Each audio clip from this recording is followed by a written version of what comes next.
वो खुद भी परेशान थे कि चूंकि एक हिस्ट्री थी कि हाथ ना मिलाने की, तो उनके नजदीक ये था कि यार ये क्या awkward मोमेंट आने वाला है। तो वो कहते हैं कि जी डॉक्टर जयशंकर ने अपने आप को इंट्रोड्यूस किया और उनको कहा कि मैं आपको जानता हूं। So that was very very nice gesture.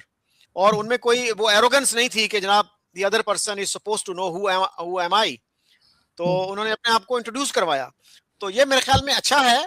और हमारे जो वजीर हैं, एक वजीर ने बड़ा इररिस्पॉन्सिबल सा बयान दिया कि जी ये मुनाफकत का मुसाफा है। मेरा ख्याल है इस तरह की जो चीजें हैं उनको अवॉइड करना चाहिए। इसी तरह के बयानात जो हैं इमरान खान की कैबिनेट के एक बंदे ने भी दिए थे कि जब प्राइम मिनिस्टर मोदी ने गुड विशेस भिजवाई प्राइम मिनिस्टर इमरान खान को जब उनको कोविड हुआ था, तो उसने कहा था जी हमें प्राइम मिनिस्टर मोदी की गुड विशेस की जरूरत नहीं है। That was very undiplomatic. तो हमारे जो वजीर हैं उनकी मेरे ख्याल में डिप्लोमेसी में कुछ ना कुछ ट्रेनिंग की जरूरत है, and they should think before they speak.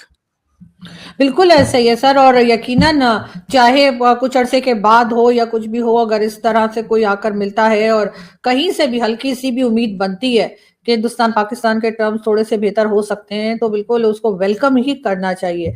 क्या देख रहे हैं सर आपको ये जो नया साल शुरू हुआ है, अफगानिस्तान बॉर्डर पे टेंशन है, भारत के साथ भी थोड़ी बहुत टेंशन तो इस वक्त भी चल रही है, ईरान की तरफ से भी अजीब अजीब सी खबरें आ रही हैं। आपको लगता है कि पाकिस्तान के लिए ये साल टफ रहेगा, या आपको लग रहा है कि कुछ थोड़ा बहुत बेहतरी आएगी? टफ तो लग रहा है, लेकिन उसके साथ उम्मीद भी है कि जो पाकिस्तान के जो फ्रेंड्स हैं, जिनके इंडिया से भी अच्छे ताल्लुकात हैं या अफगानिस्तान से अच्छे ताल्लुकात हैं, जैसे कतर है, तो उनको अगर कोई रोल वो अगर कोई रोल अदा करें, मेरे ख्याल में कोई अच्छी खबर आ सकती है।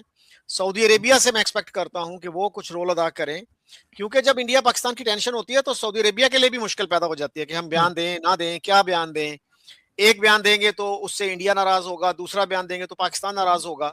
तो ये जो चीजें हैं उनको इसको प्रीएम्प्ट करना चाहिए मेरे ख्याल में, कि इनका जो अमन है वो पूरे खित्ते के लिए अच्छा है, मिडल ईस्ट के लिए अच्छा है, सऊदी अरब और यूएई और कतर के लिए अच्छा है। तो पीस किसके लिए अच्छा नहीं है? तो I think it suits everybody. और अभी आपने जैसे जिक्र किया अयाज सादिक साहब की जो मीटिंग हुई डॉक्टर जयशंकर से, उसका क्रेडिट एक तरह से वहां के जो चीफ एडवाइजर हैं डॉक्टर यूनस ने लिया। उन्होंने सबसे पहले ट्वीट किया वो कि भाई हमारी सरजमीन पे ये एक तरह का जो थॉ है, रिलेशंस में थोड़ी सी बेहतरी आई है, उसका क्रेडिट हमें जाता है। तो ये मेरे ख्याल में अच्छी अच्छी डेवलपमेंट है, इस पे बिल्ड ऑन करना चाहिए।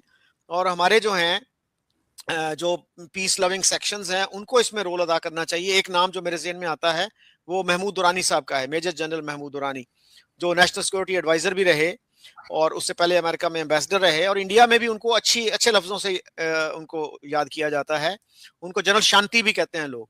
तो इस तरह के जो लोग हैं, मेरा ख्याल है कि उनको और मीडिया को पॉजिटिव रोल अदा करना चाहिए, ताकि हम अच्छे मुस्तकबिल की तरफ बढ़ सकें।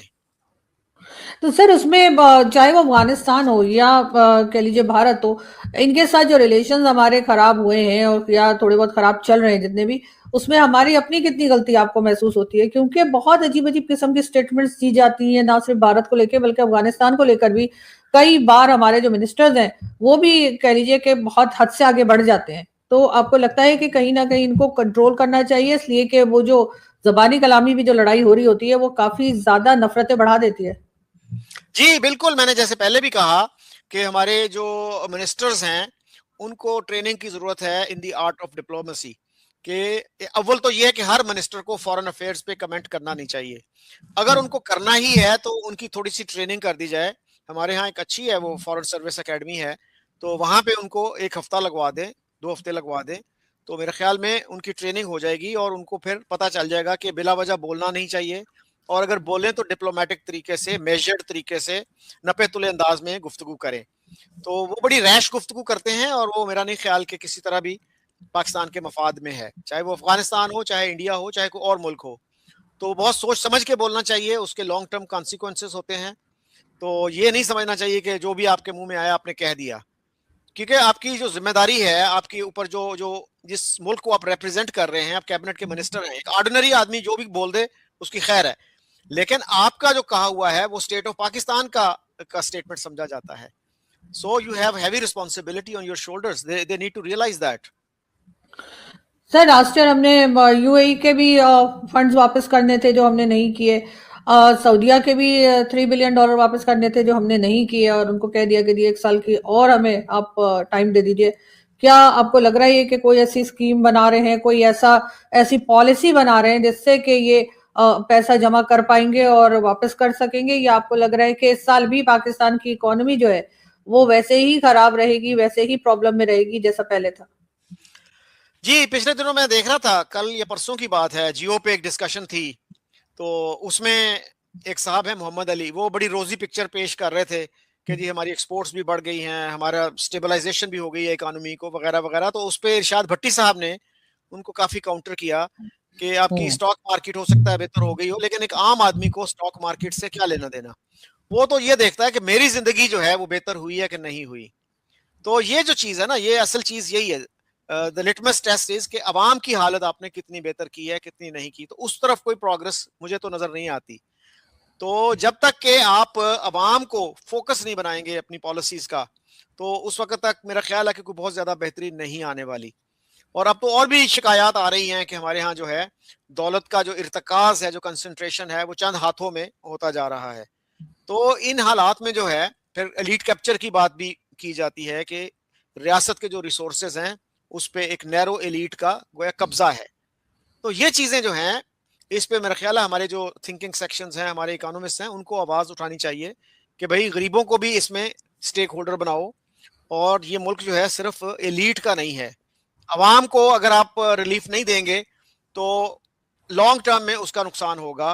वो दोस्तों, लावा आप लोग किसी वक्त भी जानते फिर हैं कि फट सकता जयशंकर है। जी ने पाकिस्तानी मंत्री से हाथ का मिलाया। पाकिस्तान को बहुत ही ज़्यादा ऐसा लग रहा था कि अब भारत पिघल चुका है और भारत जो है अब आने वाले समय में पाकिस्तान से संबंध अच्छे करेगा, और पाकिस्तान में खुशियां भी मनाई जा रही थी। और इसको लेकर के मैंने पहले भी वीडियो डाला है। और दोस्तों, लेकिन ऐसा कुछ भी नहीं है, और यह जो मुलाकात थी सिर्फ एक महज मुलाकात थी, या फिर यूं कहें कि चलते फिरते जो पाकिस्तानी मिले तो उनसे हैंडशेक जयशंकर जी ने कर लिया। और यह खबर इस समय बहुत ही ज़्यादा वायरल हो रही है पूरी दुनिया में, पूरी वर्ल्ड मीडिया इसको कवर कर रही है, क्योंकि पाकिस्तान और भारत के बीच में इस समय टेंशन बहुत ही ज़्यादा चल रही है।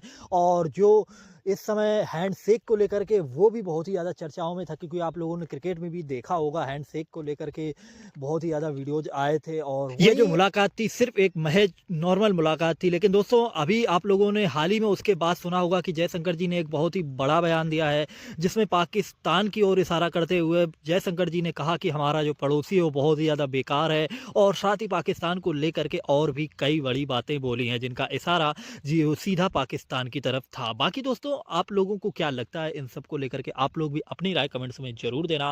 बाकी मैं आप लोगों के लिए ऐसी ही वीडियो लाता रहता हूं। तो आप लोगों को अगर ये वीडियो पसंद आते हैं तो आप लोग प्लीज़ हिंदुस्तान स्पीक्स को लाइक एंड सब्सक्राइब करके बेल आइकन ऑल